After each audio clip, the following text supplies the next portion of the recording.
नमस्कार, मैं हूं कृति सिंह और स्वागत है आपका हमारे चैनल समता नगर न्यूज में। ये समय हो चला है फिर से एक बार जहां हम आप सभी को उन घटनाओं से परे करते हैं जिससे आप उन सभी घटनाओं से बच के रहें।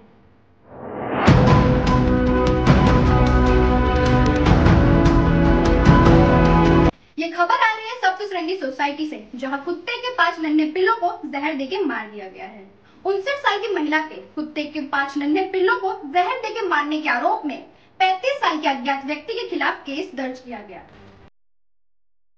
65 वर्षीय महिला का नाम जानकी देवी है, जो अपने पति, बेटे और मां के साथ रहती है। उनका परिवार एक जनरल स्टोर चलाता है। महिला के शिकायत के मुताबिक उनके पास 2 कुत्ते थे, जिन्होंने 8 महीने पहले 15 पिल्लों को जन्म दिया था और वे उनकी देखभाल बहुत ही अच्छे तरीके से करती थी। 5 पिल्लों के मुंह से झाग और खून निकलने लगा, जिससे घबरा के वे तुरंत ही कुत्तों के डॉक्टर के पास लेके गए, लेकिन इसका कोई फायदा नहीं हुआ क्योंकि उनकी मौत रास्ते में ही हो गई थी। डॉक्टर ने बताते हुए जवाब दिया कि इनकी मौत जहर देने के कारण हुई है। महिला ने यह भी बताया कि उसने तुरंत ही पुलिस कंट्रोल रूम में सूचना दी, जिसके बाद पुलिस मौके पर पहुंची और कुत्ते के शवों को पोस्टमार्टम के लिए भेज दिया। महिला के पड़ोसी संतोष कुमार, जिसने पालतू कुत्ते के 5 नन्हे पिल्लों की बेरहमी से जहर देके हत्या की, इसके खिलाफ पुलिस ने 28 अगस्त को आईपीसी की धारा 429 और पशु क्रूरता निवारण अधिनियम 1960 और आईपीसी की धारा 11 के तहत प्राथमिकी दर्ज की। आपकी अधिक जानकारी के लिए हम आपको बता दें, आईपीसी की धारा 429 पशुओं को परेशान या उनको अपंग करने आदि के लिए लगाया जाता है और धारा 11 पशुओं के साथ क्रूर व्यवहार करने के लिए लगाया जाता है। और हम ये आपको भी बता दें, अगर आपके नजदीकी कोई किसी जानवर को परेशान या मारने की कोशिश कर रहा है तो आप आपके पास के पुलिस स्टेशन में जाके सूचित कर दें। हालांकि मामले में अब तक किसी की गिरफ्तारी नहीं हुई, लेकिन पुलिस आसपास के सभी सीसीटीवी कैमरों की जांच कर रही है। ये दूसरी बड़ी खबर आ रही है, जहां एक प्रेमिका ने अपने प्रेमी के साथ मिलकर अपने ही पति की हथौड़े से हत्या कर दी। आखिर पूरा माजरा क्या है, आइए जानते हैं। मुंबई पुलिस ने प्रेमिका के पति की हत्या करने और सबको दफनाने के आरोपी को अरेस्ट कर लिया। पुलिस ने आरोपी की पहचान सुरेश कुमार कुमावत के रूप में की है। उसने पुलिस को बताया कि उसका दिनेश नाम के शख्स की पत्नी के साथ अफेयर था। इस वजह से दिनेश के साथ अक्सर झगड़ा होता था। मुंबई पुलिस ने प्रेमिका के पति की हत्या करने और शव को दफनाने के आरोप में 25 साल के युवक को गिरफ्तार किया है। समता नगर पुलिस के मुताबिक आरोपी सुरेश कुमार कुमावत बोरीवली में ढोकला सप्लाई करता था। उसका अफेयर दिनेश प्रजापति नाम की युवक की पत्नी के साथ था। इस कारण सुरेश और दिनेश के बीच अक्सर झगड़ा होता रहता था। पुलिस के अनुसार 1 जून को आरोपी सुरेश कुमावत ने दिनेश प्रजापति को बोरीवली में स्थित अपने घर बुलाया। इसके बाद उसने हथौड़े से उसकी हत्या कर दी। हत्या के बाद शव को घोड़बंदर के पास मैंग्रोव में दफना दिया। इस वारदात को अंजाम देने के बाद सुरेश ने दिनेश के परिजनों और दोस्तों को एक वीडियो मैसेज भेजा। इसमें उसने अपनी पहचान दिनेश प्रजापति के रूप में बताते हुए कहा कि वो अपनी गलती का पश्चाताप करने के लिए खुद को मार रहा है। पुलिस ने जांच पड़ताल के लिए सीसीटीवी कैमरों के फुटेज निकाले। इसके बाद दिनेश के परिजनों ने उसके लापता होने की सूचना पुलिस को दी और उन्होंने ये वीडियो मैसेज दिखाया पुलिस को।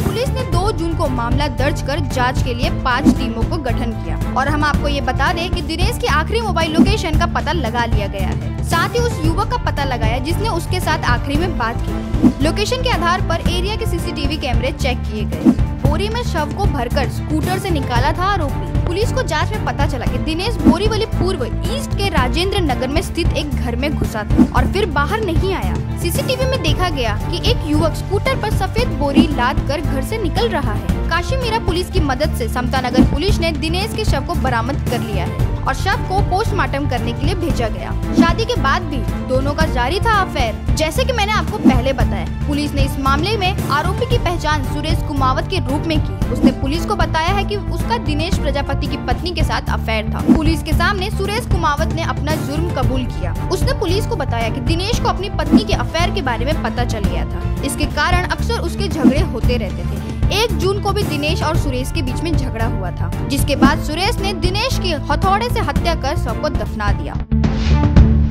ये तीसरी बड़ी खबर आ रही है, जहां 2 प्रेमी एक कमरे में मृत पाए गए हैं। आखिर ऐसा हुआ क्या? आइए हमारे संवाददाता कोमल से जानते हैं।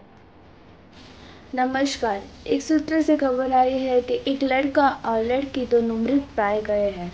लड़की का नाम अभी तक पता नहीं चल पाया है, लेकिन लड़की का नाम आकाश है। आकाश नामक लड़के की मृत्यु हो गई है। ये घटना बहुत गंभीर है। ये मामला किसी को समझ नहीं आ रहा। क्या किसी ने रची थी ये साजिश? इसके पीछे की कहानी क्या है? आकाश नामक लड़का एक कॉलेज से ड्रॉप आउट स्टूडेंट है। ये लड़का धारावी में रहने वाला है। जब लड़के की माँ से सवाल पूछे गए तो वो बहुत बुरी हालत में थी।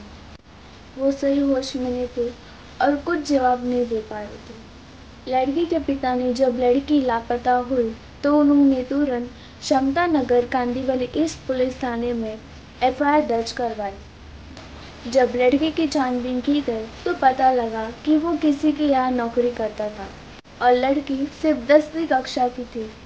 बैंक सिटी के रहने वाली ये लड़की की लाश खदान में पाई गई। लड़के की माता से ये पता चला कि लड़का और लड़की दोनों एक दूसरे से प्रेम करते थे और उन्होंने ये कहा कि दोनों एक दूसरे से शादी करना चाहते थे। जब आकाश नामक लड़के ने अपनी माता से कहा कि दोनों एक बंधन में बनना चाहते हैं तो उन्होंने साफ इनकार कर दिया।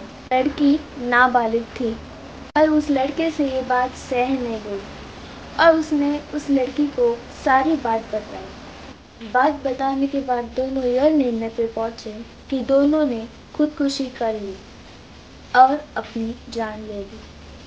जब लड़की की माता को पता लगा कि उनकी लड़की ने सुसाइड किया है तो उनके होश बेहोश हो गए थे।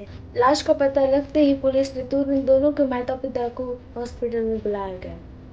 लड़की की माता ने जब लाश को देखा तो उसी समय उनको साइलेंट हार्ट अटैक आ गया था। लड़की के पिता का ये कहना है कि उनकी लड़की नाबालिग थी, जरूर लड़के ने उसे बाद में बहलाया होगा। क्या ये दोनों की नादानी थी या किसी और का हक? सवाल बहुत सारे हैं लेकिन जवाब नहीं। अभी तक सारी बात बाहर नहीं आ पाई है।